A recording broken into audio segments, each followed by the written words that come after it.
What the fuck is going on? Why is the screen sideways? Can I change it or is it too late?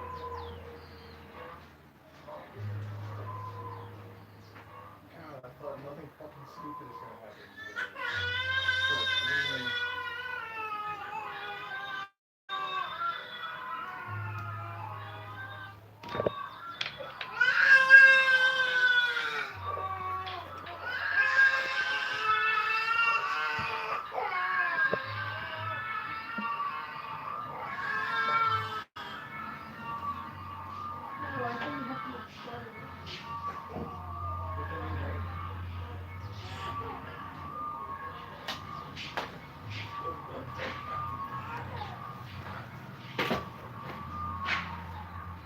Oh my god, every fucking time it's something different.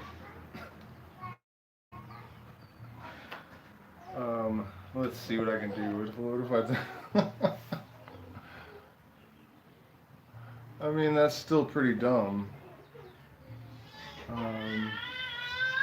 Yeah, I know the camera's the wrong way. I'm trying to figure out what I can do about it now that we've already started. Maybe if I put it down here and take it off of the thing, it'll at least be...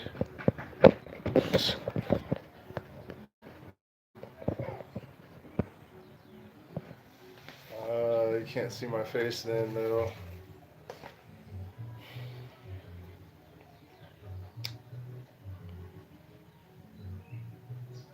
I mean, I guess this is reasonably...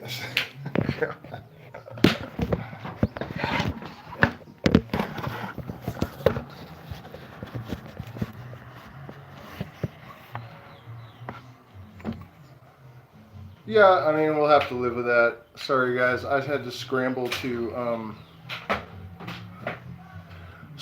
get things set up because I had planned on doing this outside, but there's a birthday party going on next door, and I wasn't anticipating that, and it is extremely fucking loud. So... At any rate, it's Illuminostic, and I am super stoked about some things and very, very unhappy about some other things, and we're going to talk about all of that stuff. The main thing that's on my mind, given that I'm sitting in a,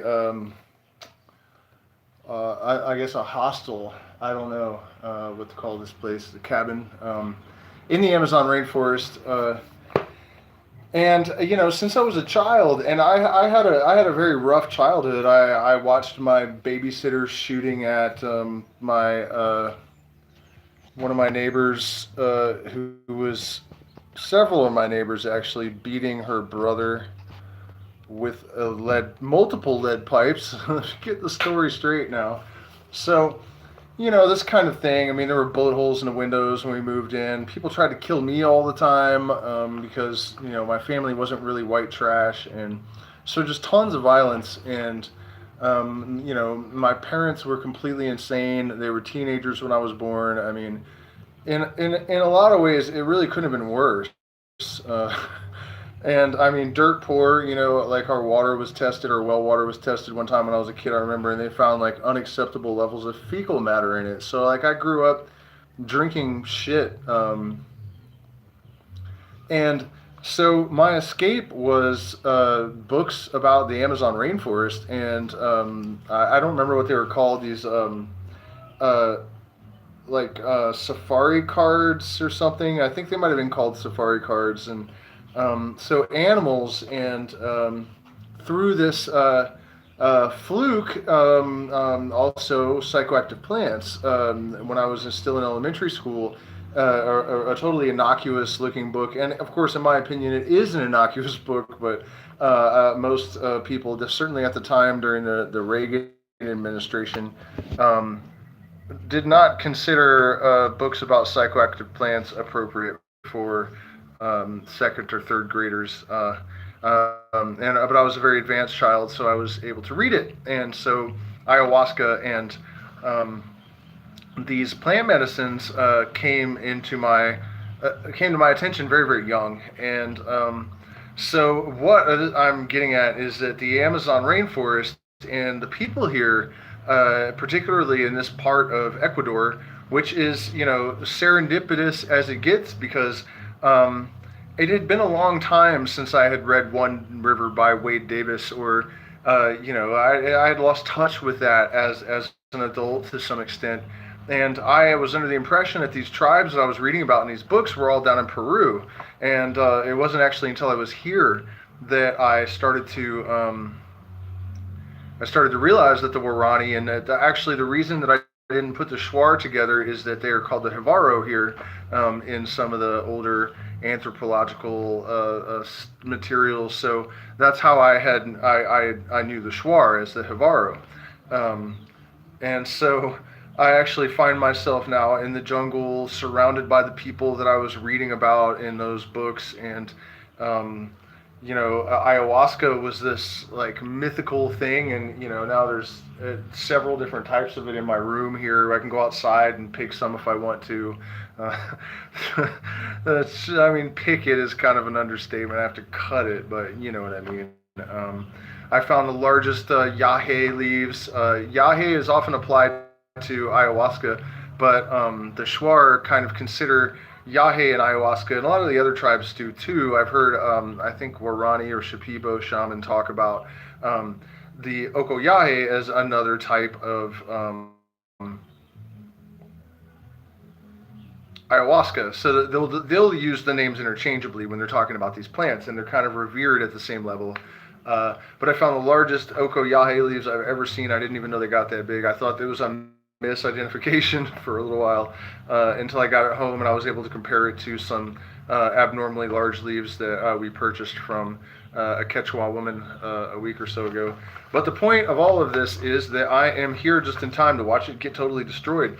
Ecuador has sold 1/3 of its rainforest, its remaining rainforest, to the Chinese mines. And you have to bear in mind that that is not the only interest that is decimating the rainforest, but it is the most dangerous one, and it's the most violent one, and it is the most oppressive.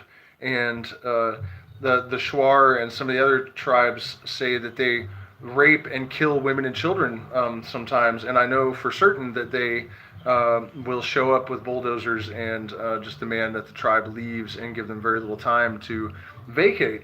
And so I actually didn't do it yet, but I need to put some links in the description to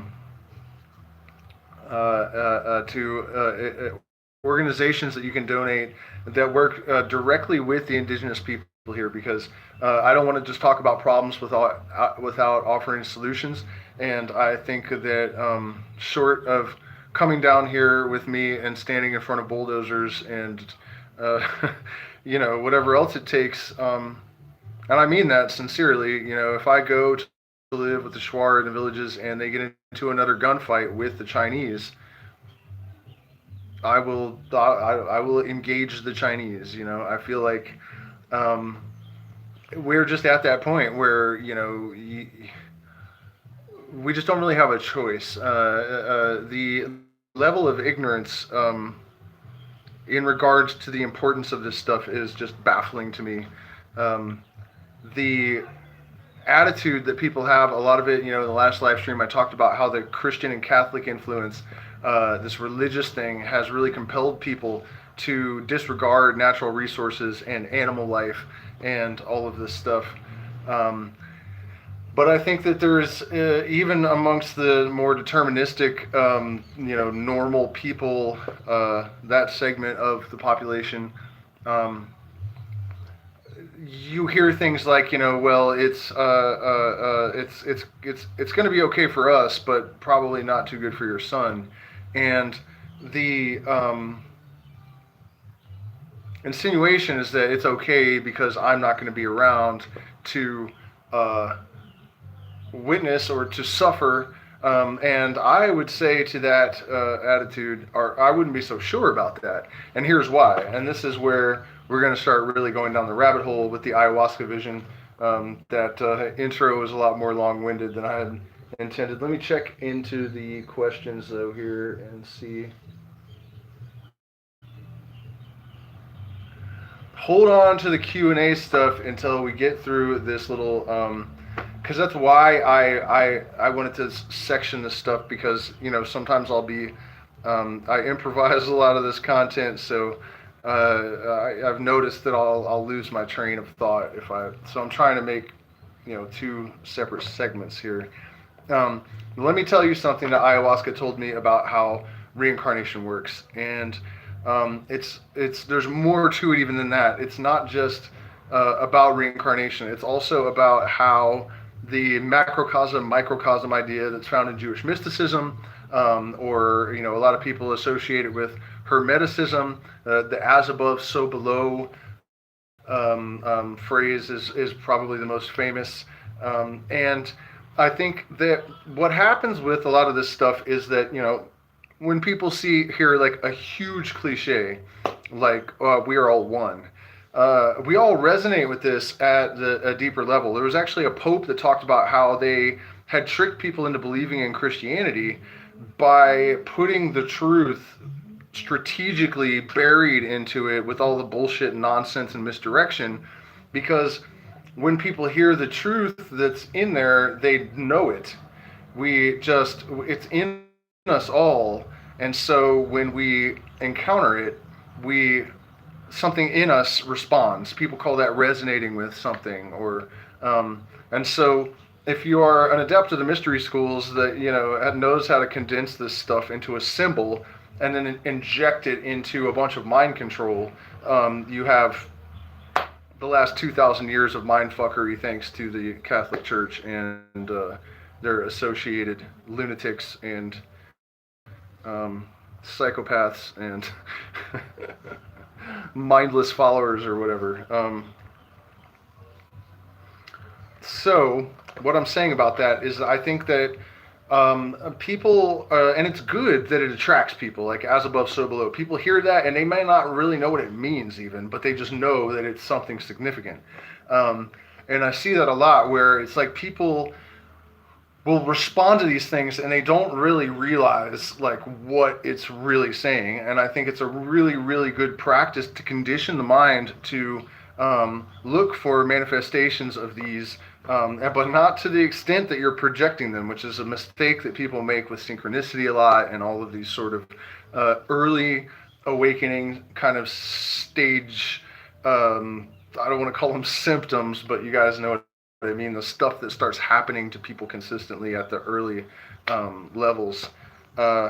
So as above, so below. One of the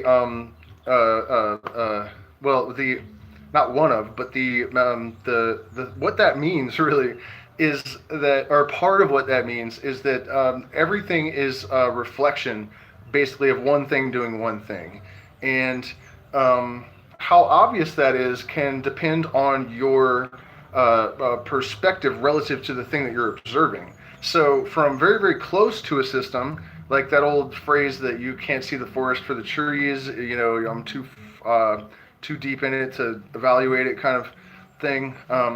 It may not be obvious that it's that one thing doing that one thing, but you can always find a vantage point where you can see it. And so, and this is going to tie back into the conservation. Put a lot of thought into this one today. So my mother committed suicide a few years ago, and I had met my partner right around the period when that happened. And this, I know one of you guys that asked a question about how I ended up here, this is part of the story. I didn't do that on purpose either, so. So I met my partner during that time, and I had consumed some ayahuasca the night before, and I'd done a lot of preparation, and this had been many ceremonies in, and also I have already had a lot of experience with this sort of universal mind connection for a decade or so already. So this kind of thing comes naturally to me anyways, but it was definitely much more loud, I guess, and clear in this case. So the moment that I met my partner, I walked into, my mom was still alive, by the way. Yeah, she was. It was very, very close. And I saw my partner, and It was like some scene out of a cheesy movie, where Dreamweaver starts playing and everyone freezes, um, you can't hear anything, and so I immediately heard the voice of Pachamama, or the spirit of ayahuasca, say to me, "She will have your babies." And it wasn't like this lusty impulse, or it was nothing of that. It was not even ballpark, and when everything started moving again, I thought, well, that was just stupid, because she's like 14 years younger, and at the time I was even more out of shape, and it just seemed like the dumbest thing in the world. So you guys heard the baby crying, right?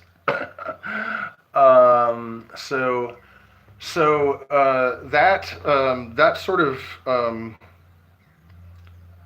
manifestation with this stuff is quite common, as I was alluding to before, and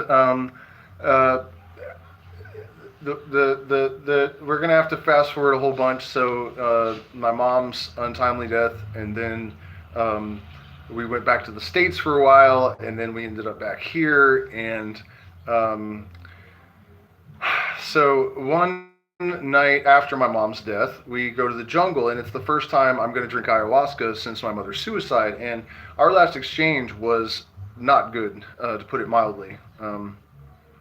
It was not good. In fact, the shaman anticipated it, and he told me, when you get home, go directly to the yurt, burn some incense, and say everything that you need to say to your mother to the smoke, so that you don't fuck around and say it to her accidentally. And I never made it to the yurt.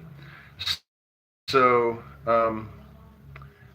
basically, the next time I saw her, she was in a box.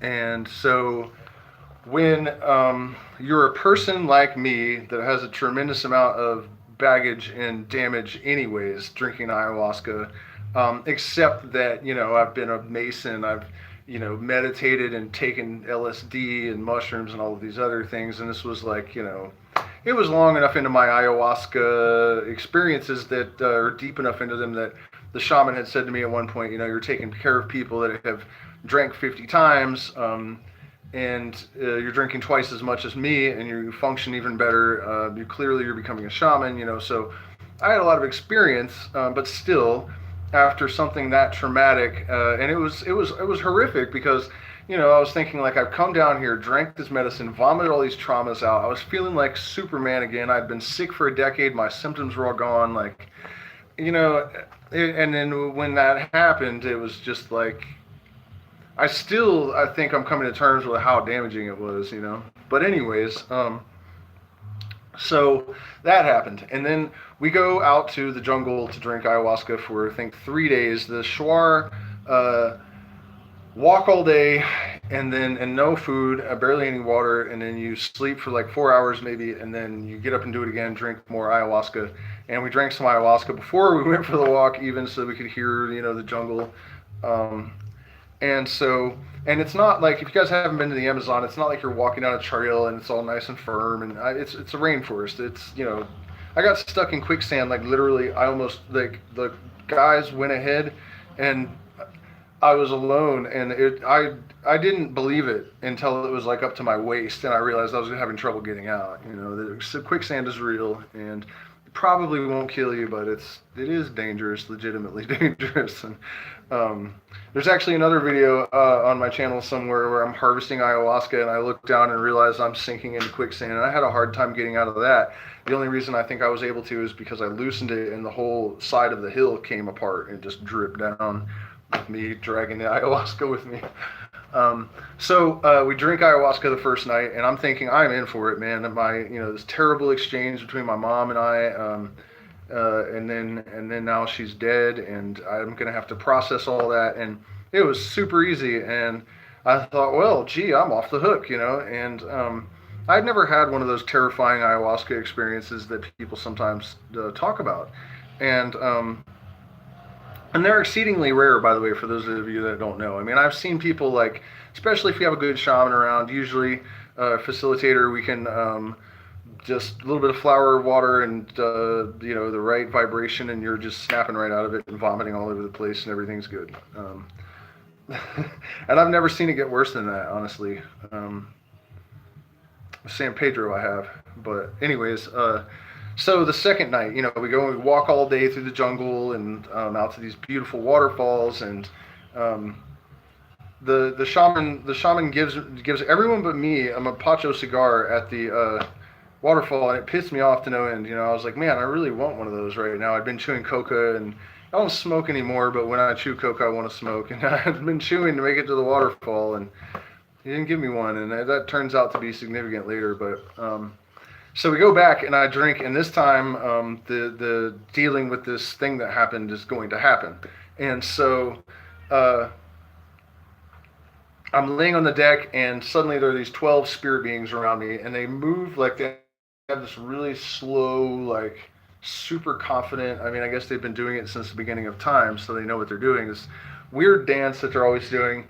And they don't, I'm not saying they always look the same, but it doesn't matter which character it is or whatever. They always have these slow movements. They don't really speak. It's all telepathic. People, I think, always say that, even about just DMT, that these entities always are communicating on a telepathic level. So I see that, and it's all good. I'm already a little bit worried because I realize the shaman's above us with his shakers, leaf shakers, and he's blowing water, and he starts to sing. And I know I'm in trouble because he would always anticipate it, if things are about to get difficult. And so suddenly my mother flies down out of the sky, and there are blue flames coming from her eyes, and she's like skeletal, and I gotta rewind a second though. This was crazy as hell. I noticed one of the 12 spirit beings was female, and at one point she reached for my partner, and my partner sat up and reached for her back, and then at the last minute the female spirit was like, psych, like, don't touch me, mortal, and I saw my partner look all sad and lay down, and I was like, what, so that happened, and then that's when my mother down out of the stars, and so all of the spirit beings like grew demon horns, and there were flames everywhere, and I mean, it was crystal clear too. Sometimes these visions are very cartoony, and in this case there was nothing cartoony about it. It was like being in hell, and my blood turned ice cold, and you are never ever, here I am apprenticing to become a shaman, right? And I do the one thing that you're not supposed to do. Well, not the one thing, but one of the major things that you're not supposed to do in this situation, when confronted with spirit beings, is curl up into the fetal position. But I did that anyways. And I was trying to get my partner to say something, anything, or to be warm to me, and she wouldn't. Later, I found out why. She wouldn't speak. She was not responding to anything I did. So eventually the angry mom spirit and all of the demons were gone. And so I got up and walked out to the jungle, and I had been out there for, I guess, a couple of hours, and the shaman shows up, and the first thing I see coming into the light is that mapacho cigar that he didn't give me at the waterfall. And I'm like, damn, but I'm used to that with this guy at this point. That's just how it is with everything. Everything. It's always constantly this, and it's not just him. He's not doing it intentionally. He doesn't know. It's not like that. It's not like that for me either. I do this kind of shit to people all the time. They tell me as well, but it's not like we're consciously. It's just that you have become a hollow tube to bring down fire from heaven, or to put it a little bit less, dramatically, it's you're in contact with the universal mind, and so you're acting from a place of subconscious, which addresses one of these questions a little bit. Actually, I will answer that question now. The subconscious and the conscious mind, it's not that one or the other is more important. The thing that must be done is to harmonize them, to make the subconscious conscious is really what the awakening process is about at its most efficacious, I guess, or if you're doing it right, that's really largely what it's about. And it's not even really about like defeating the subconscious or constraining it to do your will so much as just integrating and finding this homeostasis that is harmony. And so it's about developing a relationship between the two, but to prioritize one or the other is not really, I don't think. Circumstantially, one can be more important at certain times. I guess it depends on what's happening. But at any rate, so Universal Mind provokes this guy to bring me this Mapacho cigar when I really needed it. And I told him what happened, and he just, gave me some liquid tobacco. And it's interesting, too, because with ayahuasca, oftentimes you'll notice that whatever internal vibration you're having, certain animals will make a sound. And at the moment that I took the tobacco, which is to focus the mind and to bring wisdom, an owl hooted just once, very loudly and very close. And that was pretty incredible. And then so as I was walking out of the jungle, and this is the bullet point of the presentation here, Pachamama, or the ayahuasca spirit, says to me, "I have something to tell you." And I said, okay. And it's important to remember that nothing that this spirit has ever told me has failed to happen. Very specific things, details, names, times, whatever, perfectly. I mean, it's not like it has just given me the ability to scroll through all of time like a Rolodex and know everything or something. And it doesn't tell you everything you want to know either, but certain things, every now and then it'll just be like, oh, and by the way, the DMT entities do it to me all the time too. And it's crazy. It's never been untrue, not once. And so as I was leaving the jungle, Pachamama says, "I have something to tell you. Your mother did not go into the stars. She went into Enrica's womb. And a week later, we found out that she was pregnant with Nagual." And so a few weeks after that, and this is how we're tying back into the as above, so below. I know that was like a long time between setup and the resolution. I drank ayahuasca again, and it explained to me that it's actually not unusual. That's how it always is, actually. Everything is a reflection of this one process. So if you think of, for example, especially because we're dealing with, when you're talking about souls and consciousness, you're really talking about energy that is subject to the same, governed by the same, directed by the same laws of physics as any quantum particles. This is not woo. It's all, physics, even when you're talking about consciousness and spirits and all that kind of stuff. So, so when you think about a fucking atom, and you have the protons and neutrons and electrons spinning, which isn't really quite right, but she said that's how families are. And it doesn't matter that it's a son now either. We can manifest it. It makes sense. My mother was severely sexually abused and had a terrible relationship or perception of men. It actually damaged me a lot because she didn't know any better. She was a kid when I was born, so a lot of this revolves around like all of our damage that is trying to be resolved. And they talk about healing your lineage as such an important part of the process, and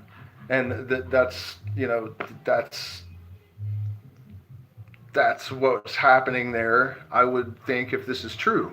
And so anyways, that's what was explained to me. And then, okay, so let's take it back to conservation, which is assuming that this whole story is true. The earth is like our atom, and we are spinning around it, and we're not going anywhere else. So if we fuck this place up and make it a hill and burn down the rainforests and destroy everything, these fucking people that are like, I'm going to be dead by the time it matters, that's not going to help you. If you really only care about yourself, you can't really be so sure that it's not going to be relevant to you anyways. I mean, what the hell? So, that's, that's what Pachamama basically told me, and it's the same in the Kabbalion or the Hermetic mysteries, and Jewish mysticism, any kind of mysticism where real gnosis has been achieved. They are going to know this stuff, and it's as above, so below. So your family is just like an atom with the different particles, but they're always the same ones, and so uh, the Earth, it's the same. It's the same thing, with all the energy that's spinning around it. Where all the photons or electrons and who's a what's it. You guys know what I'm saying. So yeah, I mean, I just I don't know how you guys could context that, but if you ever hear anybody say that, it doesn't matter if the rainforest is destroyed because I'm not going to be around for it. Are you sure about that? Okay, so what else did I want to talk about before we get into the Q&A part? Still have about a half hour, so you guys, crypto. I always talk about trying to empower conscious people, and this is bigger than that. If you don't buy crypto, you're liable to be broke forever soon. Like the deflation of the dollar, the destabilization of all sorts of governments all over the planet, and also something that has confused me for a long time. I kind of shed some light on it today, and that is that our culture is based on a sort of a tacit agreement to maintain certain delusions. And everyone trusts everyone else to play along.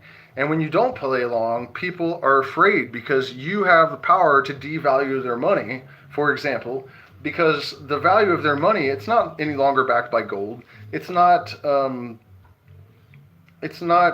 Federal Reserve is a sham. It's just trust. And it's trust in a lie, grafted upon a lie, grafted upon another lie. And so what happens is that you are only as strong as your weakest link. And when your links are lies and your chain is trust, then your system is eventually going to fall the fuck apart, which is what we're witnessing right now. And blockchain cannot do that. It is not entirely true what I just said. It's extremely unlikely, but I'm still studying, and I don't want to sing songs that I don't know very well, so I will wait to speak too much more about it. But I would encourage you guys very, very strongly to buy Ethereum, not necessarily Bitcoin, and also to not buy Ethereum, but to look at Yearn Finance. Yearn Finance is the company that is doing the most conscious kind of forward-thinking shit. And there are also eco-friendly blockchain alternatives, crypto, DeFi alternatives to Bitcoin, and the ones that use a tremendous amount of energy. But get rid of your dollars. Trust me. Get rid of them. Turn them into cryptocurrencies. And Bitcoin is how you bet against government, and Ethereum is how you invest in forward-thinking technology. So just wanted to drop that little bit of advice. And sorry guys, I know I'm just like blah, but I am tired. I am tired as hell. I got attacked by a German Shepherd yesterday. Fucked him up. I got I doubt you can see it, but there's just like this one little hole in my hand. But I was with my family, and we were coming out. We had been gold panning in the river, and these people's dog was just laying by the truck, and I was walking by, and I looked at it, and it just came at me, and I had a jug of water in my hand, and I just punched him right in the mouth, and which isn't really the best place to punch a German Shepherd, but that's what was coming at me. So, and then he came at me again, and I hit him again, but I had a little bit of San Pedro, so luckily I was sharp enough to, I was like a big water bottle with a handle on the top, so I cocked it so my fist was behind it and punched the hard cap into his mouth, and that's what stopped the attack. But I did get a little hole in my hand in the process. And then I saw the dog again today, and I'm not going to stop going to the river if he does that again. The only reason I didn't kill him is that my machete was in my backpack. I mean, I had my baby with me. He could have very easily jumped up and bitten my child or something. I was definitely wanting to kill him, but unfortunately for me, and fortunately for the dog.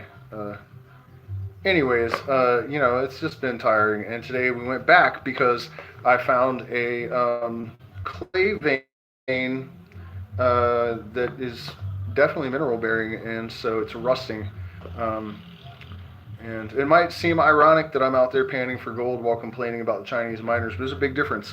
This is non-invasive. There's nothing wrong with going looking for minerals. Ripping down the Amazon with bulldozers and digging giant holes and pouring chemicals, there's definitely fucking something wrong with that.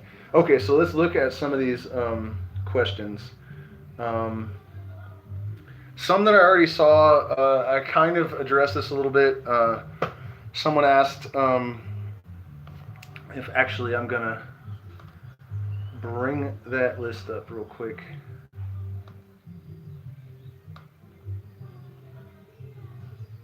So that I can look at it.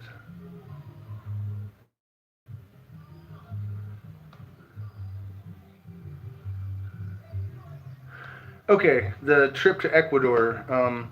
My mom moved here.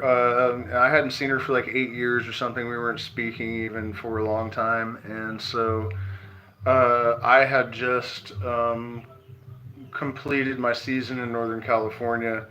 And I just always wanted to see South America and the Amazon. And I hadn't seen my mother in 8 years. And we already talked about how that all turned out.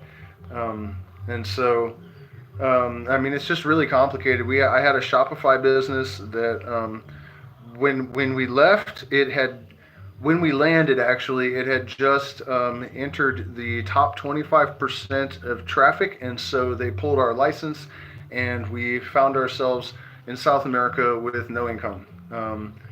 And I have come to suspect that exploitation economies are the real reason that happened, because you're supposed to be able to operate a Shopify store from anywhere on earth. My plan was to do like an eco-friendly, no child slave labor products, and try to improve on the cheap plastic crap Shopify model, or even the high-end drop ticket or drop shipping, high ticket drop shipping. But yeah, they and then when I asked them why, they said, well, it's because you got so much traffic to a foreign IP, and I thought that was the point, and what I'm saying about the exploitation economies, you guys, is it's not just that. I have only been able to find one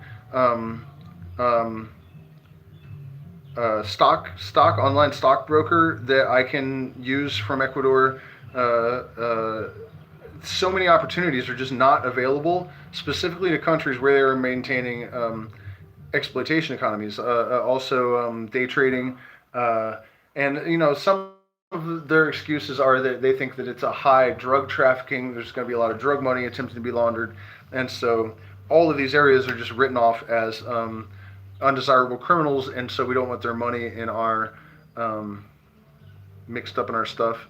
And but that's bullshit. What it really is about is that the people that work for $20 a day, and they don't want people fucking that up.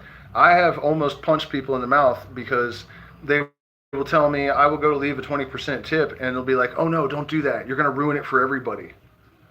Because they don't want you, and they'll say shit like, and this is why people hate gringos here. I mean, it's part of it. It's a big part of it. But, and a lot of people are really innocent about it because they just don't think it all the way through. I remember talking to girls from different income strata or whatever than me when I was in high school, and they would talk about, oh yeah, you can go to these countries and you can live there for a whole week for like $200, and you can go out for dinner for $2 and you only have to tip them 50 cents. And I was thinking like, and this makes you happy? What the fuck is wrong with you? You think they're living well, and they're not. That's the thing. Like, I don't think people think about that either. The waitress is very friendly. She looks clean. They don't realize she's going home to a dirt floor with no windows. And yeah, I mean, it's not like we have no money. But the other day I was walking down the street, this kid's begging for food, he's starving. We don't have any money. But I felt bad because I didn't give him. I had like a couple dollars and a $5, and I only gave him $1 or something. And I was worried that he would buy a Kit Kat or something. And later I saw him with a pair. But what I'm saying is, you should be trying to spend as much of your money as you can afford to help people. Not like looking for ways to find the cheapest. Like no matter what the cost is for other people.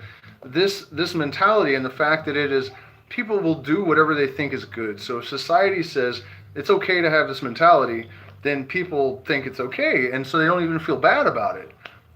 But when I realized that people here will actually chastise you for being generous just because and these are people that are way wealthier than me that I'm specifically talking about, and I mean quite a few of them I've heard this from. Don't give them extra money, don't tip them too well, you don't want to ruin this for everyone. And so that's a trickle down ontological, or that's a trickle down modality of oppression, really, from the elites, because that's part of how they do it. The UN or what is that, IMF or somebody loaned Ecuador a shit ton of money recently, and one of the conditions of the loan was that they had to cut education and all of this stuff that was like progressive. So basically the IMF is like, yeah, we will pay you to maintain that exploitation economy. This is real shit, man. This is how shady the world is at this point. And this is, I keep looking at the clock because after this, and speaking of money, do me a favor and like, share, subscribe. We really appreciate your support on Patreon. We have to move soon. I'm actually trying to raise as much as I can before the 1st, because that's when we get our Patreon money. So I'm doing a secret stream. After we just lose the internet. Man, the picture's bad, huh? Sorry about that, guys. That's another reason we're trying to move. The internet here is just awful. But anyways, I'm doing a secret stream tonight where I'll say all of the shit that I've stopped saying on this channel because I get videos taken down and just censorship on Facebook. My Facebook profile was actually deactivated. And you guys know I don't say anything that crazy or hateful or anything. It's just that it's true. And that is, I definitely think there's a threat to the, we'll just go ahead and drop that subject until later on tonight. Get some guns though, yeah. Mushroom species to grow at home. I don't know what's going on with the internet. Bitch. I mean, everybody grows cubes. I don't like cubes. I like panelless cyanescen. They are stronger. Definitely my personal favorite. But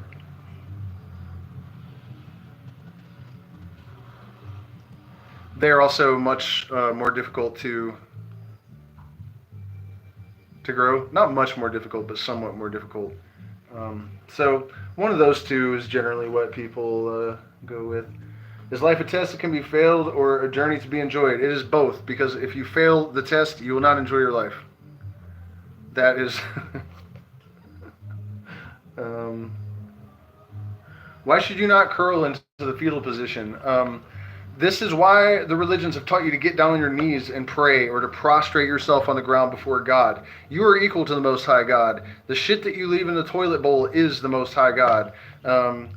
You are both lower than whale shit and higher than God's hat. And anyone that knows anything knows that God's hat is made of whale shit. You do not prostrate yourself before God. You do not bow before anything. The pray as if while you are showing respect for yourself, because it is your will that is going to mobilize the energy that is going to facilitate the manifestation of whatever it is that you're willing. You do not pray to Jesus. You do not pray to Allah. You do not pray to anything, because these are imaginary concepts that you are sending your will out to just void in the, like steam lost in the void. It's pointless to do that. You focus your prayer directly on the materialization, the manifestation of the thing, because what people talk about God as God is really just this neutral, almost energy. The magician has the inertia of the universe to assist him. It is not. It is equal parts good and bad. It is to be God, the universal consciousness that is experiencing everything through everything all at once. Does not care whether it's pleasure or pain. It does not make moral judgments about anything. The only reason that you can have more success when you align yourself with positivity is because positivity is that impulse to create that is doing something rather than nothing. Evil is just chaos and entropy, because the universe needs the antinomies and their interaction in order to manifest anything. Without this, we would be in nothingness for all of eternity, and that would not. That's the whole like deal with the devil thing. That's really the process behind it. What the religions did is they put this like demonization on consciousness, which is really the thing doing the stuff, right? It's a thought. Materializing basically, and so the big question is: would it have been better to do nothing and have nothing and be nothing for all of eternity, or to have duality and opposites and therefore suffering and death and all of these horrible things and pedophiles and just the worst shit you can think of? Is literally, because of the way the law of the universe is structured, the worst possible thing you can think of, the ultimately horrific sacrifice of innocence, is exactly the thing that is creating the most beautiful, powerful, wonderful, and vice versa. And we don't really know the answer to the chicken and the egg thing, but these opposites generate each other. They're not just dependent upon each other to understand things, which is this fallacy that people say, like, well, you have to have hot in order to understand cold. No, you have to have hot in order to have cold. It's not just about us understanding shit. That's not the point. I mean, it is the point, because the universe is really just here, I think, in order to experience itself and to extinguish really all of the possibilities that can be generated by the set of conditions that are presented by the interaction of the laws. Does that make sense? What is Cardano? Tell me what Cardano is. Is that a crypto? I want to say, will the economy be digitized? Yes, it will. And blockchain is, the hope is that it will level the playing field. One thing that we do know that we have to do if we are going to win the battle against the old the entrenched elite, which are not satanic NWO people, by the way. They are NWO people, but if they were Satanists, they'd be way sexier and cooler, at least. You'd be able to tell. You know a fucking Satanist when you see one. And Hillary Clinton is not a Satanist. She might be an evil cunt, but she's not a Satanist. She's not that cool, you know what I mean? Like, it just doesn't make any sense. But they still suck, and we need to fucking get out of their clutches, I hate Donald Trump, and I hate Joe Biden. I equally, the people that supported them are so delusional. And in fact, that's going to be one of the subjects of the secret stream. I don't really want to ruin it right now because some of the same people will probably be there. But I'm gonna spell it out. How obvious it's gotten and how hypocritical the people are. But I'll give you one example now. The left were totally like BLM. Go out there and protest, totally cool, and then people show up at Trump rallies and they're like, you guys are spreading COVID. Like, what?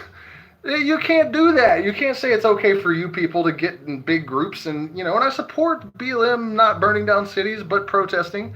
But you can't be that fucking unself-aware, and I just can't. It's incredible how fucking stupid people are acting. And I don't think they're really actually that stupid, but our minds are so complex that we are capable of selective perception and maintaining this cognitive bias and not even noticing that we're doing this stuff. It's okay for you guys to protest, but you guys can't gather at a Trump rally? Like, what are you talking about?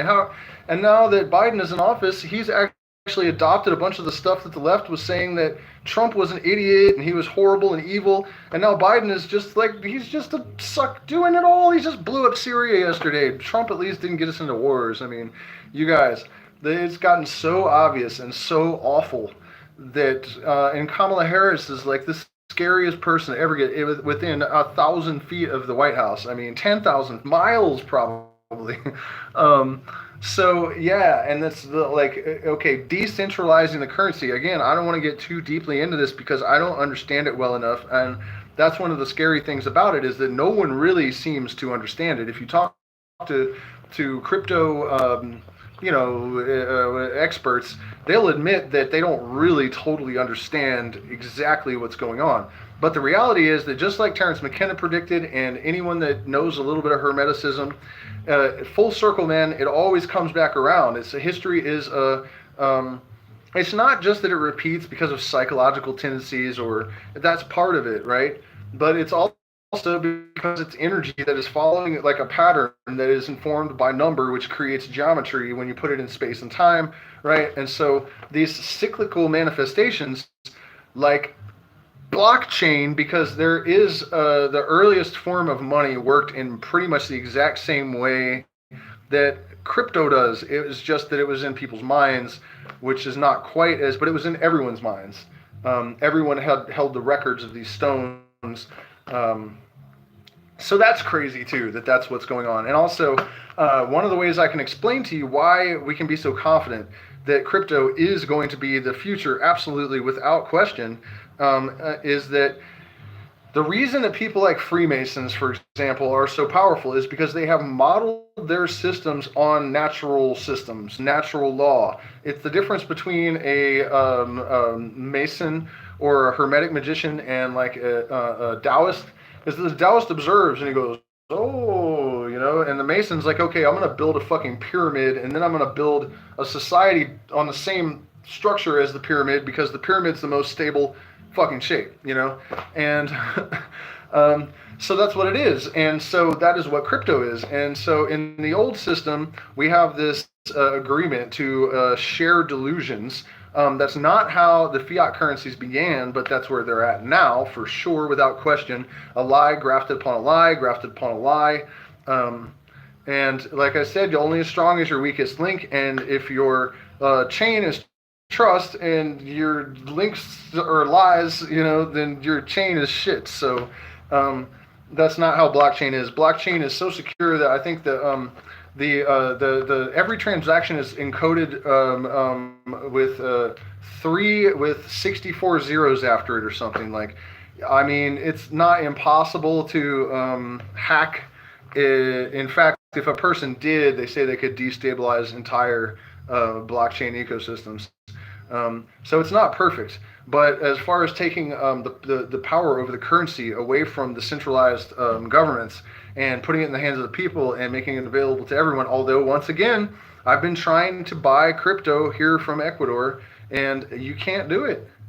So it's like, even though the crypto is trying to make itself available to level the playing field, Google can still stop you from empowering yourself if you're living in a place that is designated by the New World Order, or whatever you want to call them, as an exploitation economy zone. So I'm having a hell of a time, and it's pissing me off to no end, because I know what's happening and I know what I need to do about it, and there are obstacles. I just got the thing, where you can lie about where you are, and so we'll see if that maybe helps.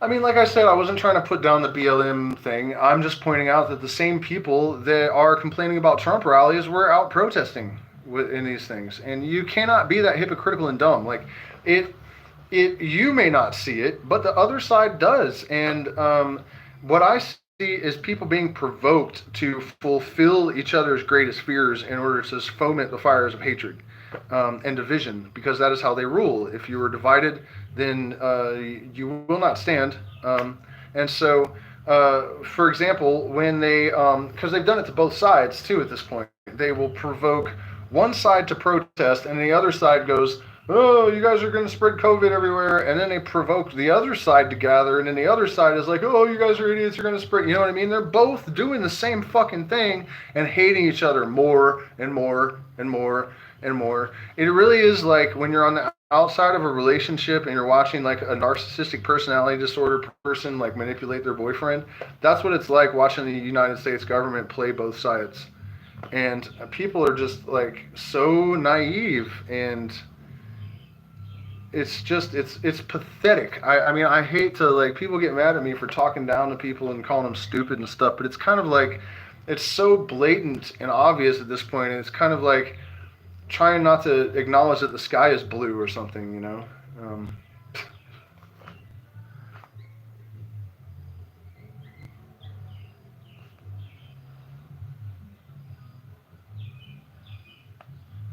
Oh, I missed that this was about a rabbit, but yes, I am also very sorry about your rabbit.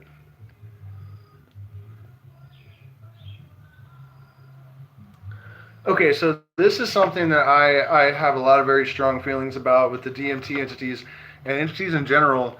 People I see constantly in all of the, like, you know, spiritual groups on Facebook, and you guys, I have got a lot of experience with this stuff, man. I have put myself out there as hard as I could, just with the full intention of trying to see what I could provoke, because I'm not really scared of anything.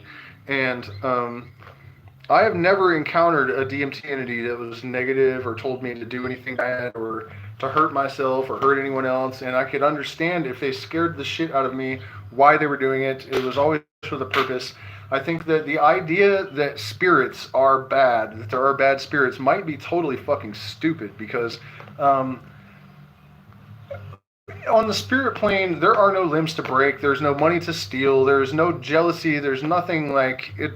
None of these things make any sense there, I don't think. And um, I think that people blaming negative entities for their faults, for their um, um, lack of motivation, for their um, just it's just so enabling, so toxic, and so wrong. The way that I said this earlier, that there is the positive impulse, and it's not positive in the human sense. I'm just talking about positive as in, like, something is moving. There's a will, or you know, there was nothing, and then there was light, and that light was zinging around and creating energetic structures and whatever, you know. But that movement, I'm sure that it's gestalt, maybe. I don't know. There's a word for it, I'm sure, that I'm missing. But what we think of as evil and negativity and all of that stuff is just entropy and chaos that is there to balance the order. Because if there was nothing but order, we would be not conscious. We would be robotic.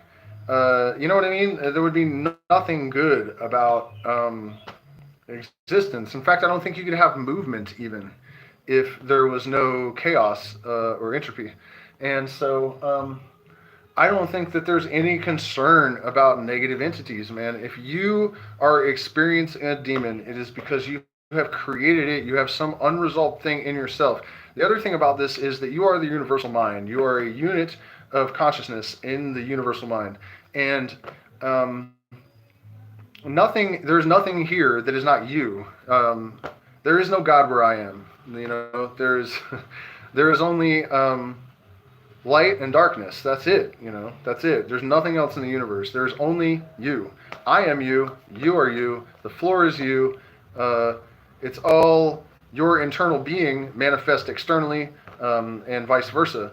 So I don't think that it serves a person really to give power or belief to a concept like negative entities. Um,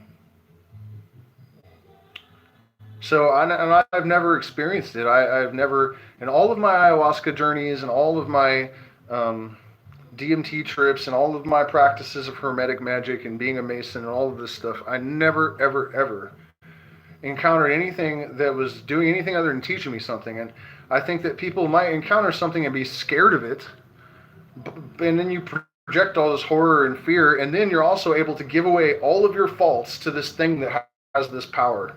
And when I see people worried about being influenced by things, like, be your own person. Who cares? If I have voices in my head all the time. Some of them are correct about things they couldn't possibly know, but that doesn't mean that I just act on every voice's, I know some of it is just my brain just doing stuff.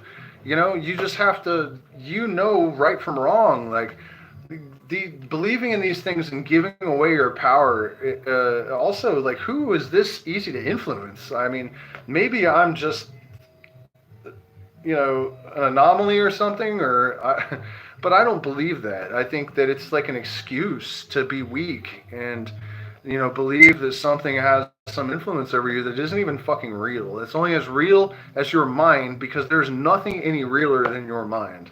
This is all just mind, and it's your mind. So, if you have negative entity problems, I would, though, highly suggest this as a defense against this sort of stuff, because me telling you not to believe in it is not going to stop you necessarily.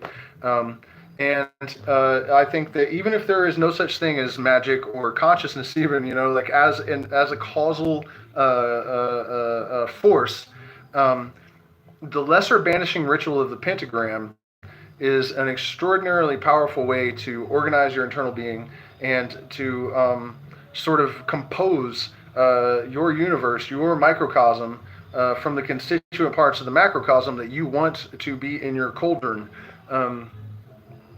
And so, just real quick, I'll talk a little bit about what that is. The pentagram is a protective symbol, and this is something I see a lot of my groups too. Somebody will mention a pentagram, and there'll be all of these morons that are like, "Yo, bro, you're a Satanist or whatever," and it's like, pentagrams were used by Christians for the first 300 years to identify themselves, each other, because they had to be secret.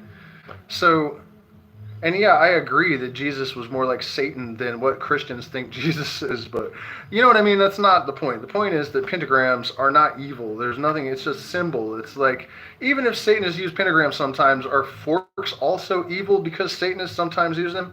I mean, this kind of logic is just completely dildos, so forget about it. So the ritual basically consists of, you have to learn two of the gestures from the mystery traditions of the Western occult. One of them is the sign of the Emperor, which is basically like your white light from the crown of Keter, and then projecting it into the pentagram after you've drawn it. And then there are words that are vibrated, and they are, in Hebrew, Jehovah is not God. That's just bullshit that white people made up or something. I don't know what that is, but the Tetragrammaton was not supposed to be spoken. That's why profanity exists. There are four-letter words. That comes from the idea that we inherited from Judaism, that if you pronounce this four-letter name of God, you'll destroy the world. So you're not supposed to say fuck, shit, damn, hell, anything that has four letters. And so and it's not really four letters even. That's where another place where probably Christians later just made shit up. What it really was is that they had this four-letter symbol that you don't try to speak, but it wasn't actually meaning that the name of God was four letters. It's just like, you don't try to say the name of God, so here are these symbols that don't actually make the pronunciation. You know what I mean? Like, but don't say that either. Don't get anywhere near or close to saying it, because you don't want to blow the universe up. Anyways, though, the words that are actually used in Genesis are Elohim, which is a masculine form of a feminine plural and implies like a group, or at least an androgynous being. Shekinah is used, which is a totally feminine aspect of God. There is the, I can't believe they're escaping me at the moment, but there's a bunch of different names, basically. And they are all connected to, Adonai means Lord. That's another one. And so you go around in the directions that are associated with things that are related to the different God names. You go around in the circle, seal the pentagrams. All the ideas that you are throwing out of your circle, which represents your universe, that I forgot to tell you is drawn around you on the floor. they're thrown in the direction. So like creative problems, sexual problems would go in the direction of Adonai to the south into the fire. And, then you have Agla for water. And then there are the archangels that also represent different elements and different governance over ideas that are related symbolically and metaphorically to each other. And so in the morning, you are doing the invoking, which involves drawing the pentagram in a certain direction. And that is bringing in the energies from these directions into your microcosm, the things that you want to accompany you, the tools that you need energetically to construct your day. And then in the evening, you are banishing the opposite, the things that relate to all of these directions that do not serve you. And so magicians in any secret society or mystery school it is prescribed that you do this twice a day for the first year. Generally, banishings are done after any ritual. And so the sealing of the pentagrams and the drawing of the protective circle and the declaration of will that you are the master of the things that are in your microcosm, and you're not allowing, you decide your universe is defined by you. And so that is my superstitious solution to your superstitious problems, should they arise. Yod He Vav He Adonai Sabaoth. That's that's different though. That's you use those, and I recommend this one very highly as well. It is also interesting that this is a different system than the Indian system, that basically outlines the chakras, but they're Sephiroth, and they're not totally identical, but there's like one missing or one above the head that, well, I think actually the lotus was that. I don't know, I mean, this is more my stuff than the Indian version. I don't actually know them. I don't, and I've never seen a chakra, so I don't really know that they, and that's something I feel like mentioning. I think this tendency to believe things just because people that seem spiritual wrote about them in books is completely ridiculous. I don't believe or disbelieve in chakras. I've never seen one. I've never, not in any of my psychedelic experiences, as someone's chakras suddenly become visible, I have no reason to believe in them, except for this, and that is that the Sephiroth, or the Sephira, line up with them. And so in the middle pillar ritual, and this is practiced in Freemasonry as well, there's the pillars of Yakin and Boaz, and they are a white pillar and a black pillar, and they're left and right, symbolic of the dark energies and the. But remember that we're above morality when we're talking in these terms. Dark means mystery. It means negative. It means a lot of things, but it's not necessarily bad. It's just part of the thing that's interacting. And then there's the white pillar. That's all the other stuff, masculine and the creative impulse, or whatever. And so the person is the middle pillar, and they are harmonizing the energies of these two pillars. And so, as in the lesser banishing ritual of the pentagram, you are drawing, first Keter is like the light of God, basically. You could think of it, the white light, and you're drawing it down into like the throat chakra first, and then there is a certain God name, and then into the heart there's another Sephira, and there is a certain God name that is vibrated. And so basically what you're doing, in the throat, I missed that. What you're doing is you're saying, this divine positivity, it's intelligence guided by intuition, right? That's all it is. I'm going to bring it down into my throat in order to ensure that I have right speech, that I am that the divinity is governing the words, the vibrations that come out of my mouth hole, so that I do not blaspheme the air that I am dependent upon for my life with lies or mistruths or misdirection. And then you are bringing the light of Keter into your heart in order to harmonize the emotions, and then into the groin, and then into the feet. And so there are different God names that are vibrated 3 times each. It's always 3 times. Wink your third eye thrice, if you know what I mean. It's always 3 times, 3 hits of DMT, right? Even that. Anything magical, it's a crazy thing, the 3 notes of a chord, Anyways, though, but that's what those words are generally for in this context, and they are God names as well. But and it's also a good opportunity to look at how the Christian mainstream Christian religion has really dumbed down what they started with, and there was not. I don't think that in the book of Genesis God is not referred to as Him ever.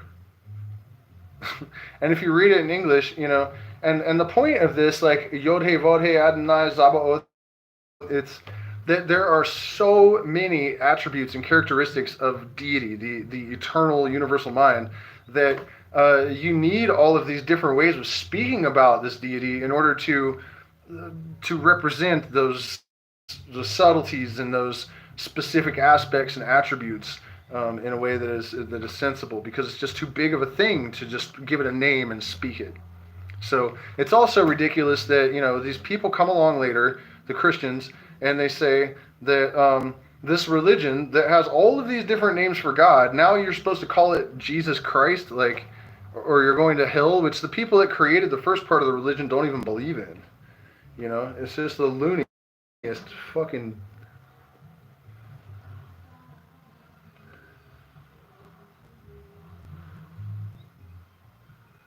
Yeah, well, what you're talking about there, guilds be that's the nothingness that I was talking about. That when it says it was seen by God and Satan, it's just that is the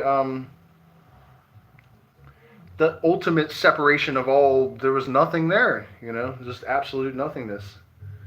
Um,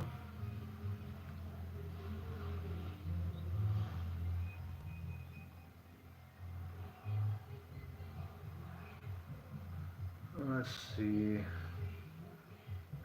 Yeah, I'll try to find where is the secret stream. You have to be a patron. If you're a patron, you can click the link in my description, and it will take you to that. And then you support us, which is very helpful. Um,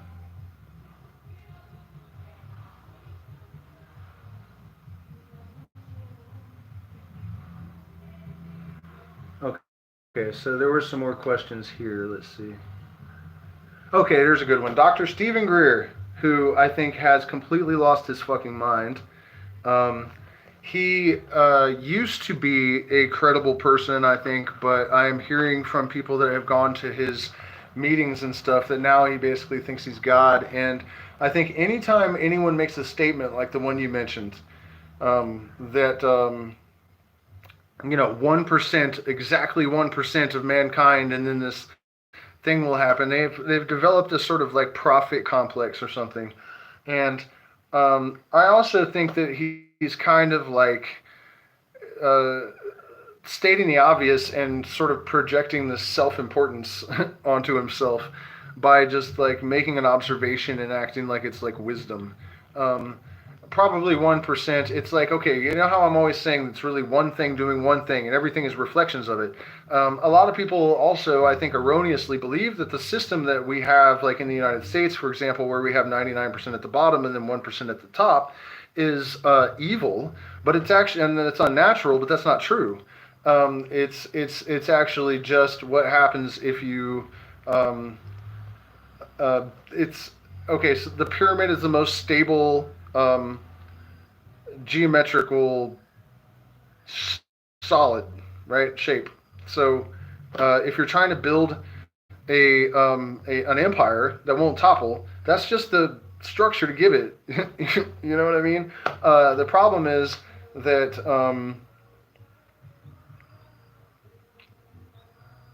it just fucking sucks to have so many people on the bottom and so few on the top.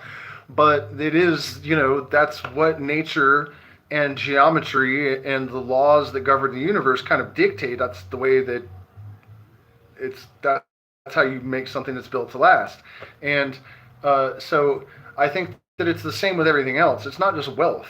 It's also intelligence. There's a movie called Waking Life where at one point the main character, is talking to this guy, this old man at a bar, and he says, okay, Plato, Einstein, Bob Dylan, whoever, one in how many billion? Why so few?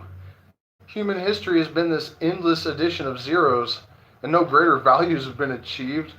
And so, and he says, and the answer is another question: what is the greatest human attribute, fear or laziness? And I think that he is trying to rationalize it a little bit too much. And the reality is that it's just that 1% that's the top of the pyramid. It's the point at the top of the pyramid. And I think that you'll find it in all systems, where and again, you guys, like, as unfair as it seems, I think if you're able to really step back and be objective about it, and also it won't hurt your feelings so much if you understand your own divinity. By the way, if it's not suppressed and blocked, you won't feel subjugated, you know what I mean, to the bottom of the pyramid. You'll realize that you can be anywhere on it that you want. But how much coal does it take to make a diamond? How much pressure? How much adversity? Without the adversary, there's no plot even. So it's a rarity. I mean, if everything was made of tourmaline or some other gem, emerald, I wouldn't care when I went out and found some. I mean, you guys understand what I'm saying? That it's I think that he is correct that you'll find maybe at most 1% of the population of the planet, I guess he's saying, is actually enlightened and highly intelligent and self-aware. I think that as I've gotten older, and especially since I've watched the political saga unfold in the United States, and I've seen all of the automatic responses and how much the herd censors itself, and the total lack of self-awareness that's exhibited by so many people, how incredibly rare real intelligence, real free-thinking people almost don't even exist. And even the people that seem to be free-thinking and outside of the box, most of them are just mimicking and are just putting themselves in a different box than the one that they were in before. It's not really that they're out of the box. They've just redefined the box. So, yeah, I mean, Stephen Greer question, that's my... you guys can keep coming at me with the questions for another 10 minutes or so if you would like.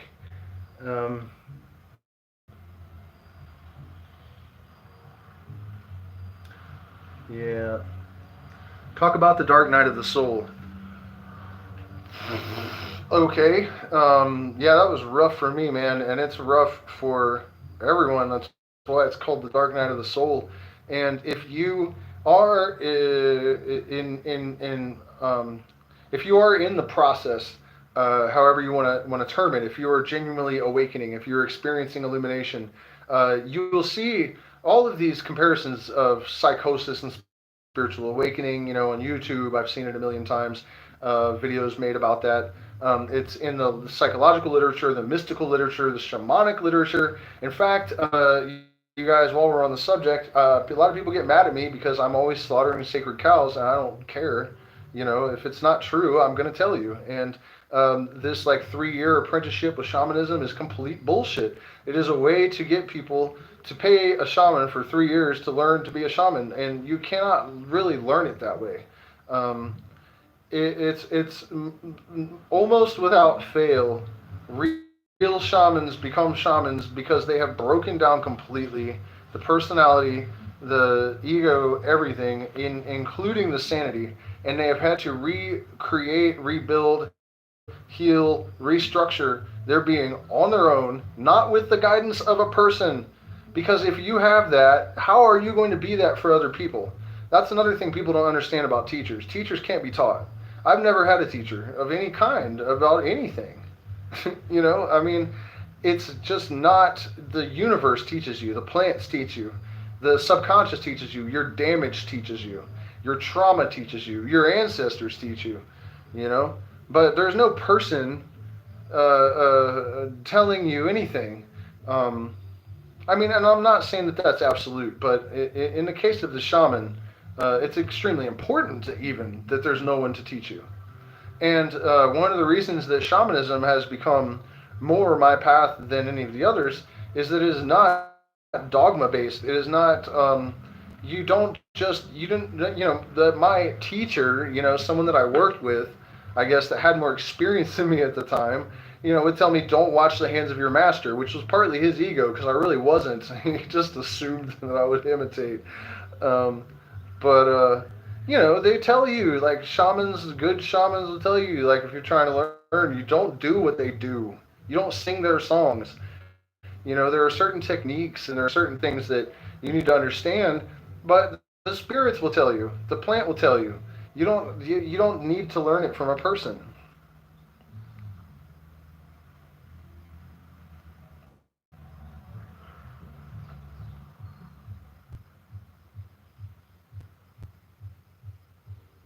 No, I do not hold LSD on a lower pedestal than other plant medicines.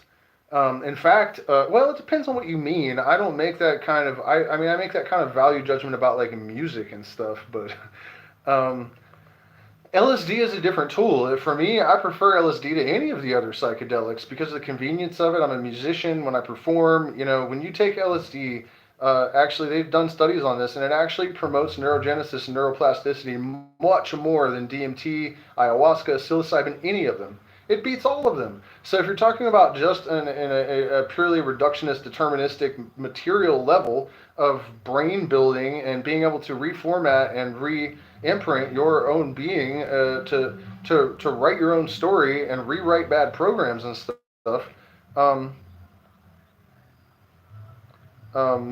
LSD is the best. But I didn't finish the Dark Night of the Soul thing. I'll go back to the LSD thing. I'm sorry. I just realized that I just wandered off from that.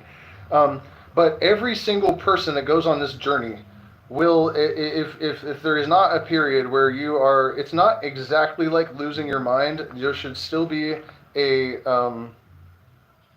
like a connection to reality. There was no point where I was like unable to distinguish between the real and the unreal, but I did lose. I would chase wish demons sometimes. Even though I knew that my intuition. That I could mistake my intuition for my own desires and then just insist that the thing I was trying to desire to be true was an intuition. Like, I would consciously know I was doing that and still pursue the intuition to a damaging extent. So you will have to learn to deal with that. And that's the Dark Night of the Soul isn't just about depression. It's about being lost. And when you are experiencing, for example, the symmetry theory that I've been talking a lot about lately as an explanation for synchronicities. When you have these experiences of synchronicities constantly, and it's like the universe is talking to you, and you have been told your whole life that is schizophrenia, just your cultural programming is enough to convince you that you've lost your mind. It still fucks with me. I mean, I'm just starting to really come to terms with it to the extent that I am not afraid that it's just some sort of schizophrenic delusion or something. And it's important to question and to be skeptical and to not believe everything you think. Because you certainly will get yourself into a tremendous amount of trouble if you fail to acquiring access to greater cognitive capacities without developing the wisdom and the discipline to manage them is not. You've seen Fantasia where Mickey Mouse is, he's not a master magician and he's trying to make the brooms do all the work and he ends up almost drowning.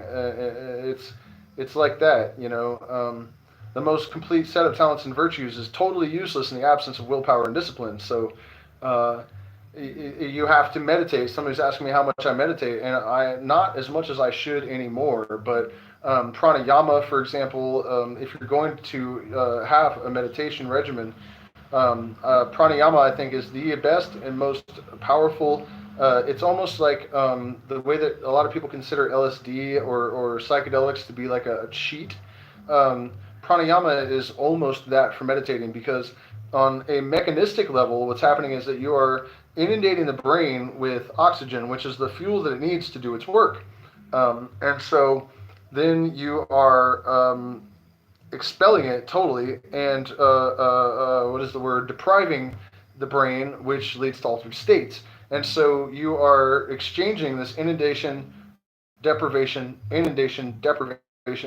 and so the result of that is that you are entering into a connection with the universal mind when you are in the exhaling deprivation mode, and then whatever you are able to download when you're have that channel open, when you retain the oxygen, your brain is able to, and it's also desperate for it, so it's slurping up all this fuel and going into hyperdrive, reprogramming the mind.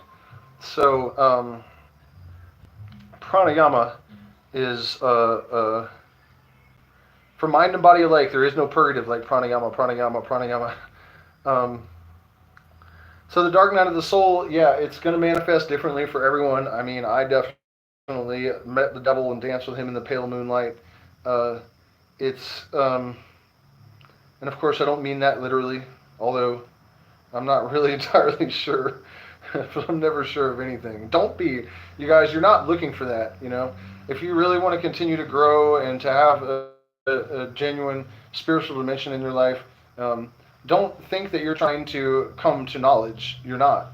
You're only trying to evaluate potentialities, really, or probabilities, possibilities. You'll never know until you're dead, and even then you won't know if there's an afterlife.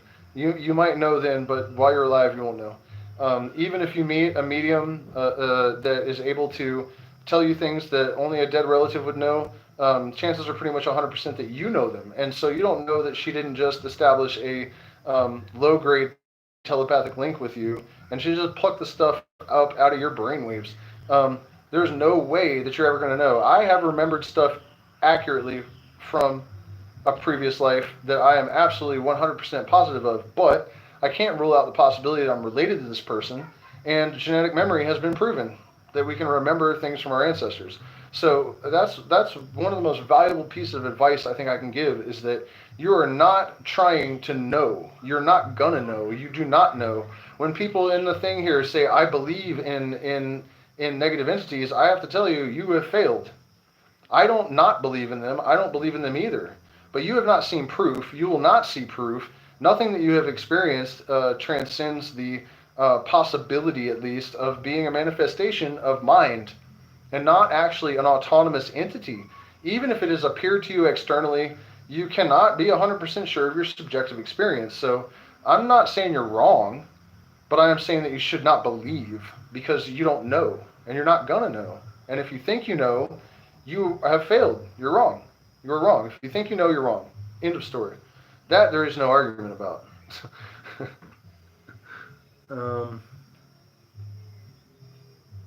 Let's see.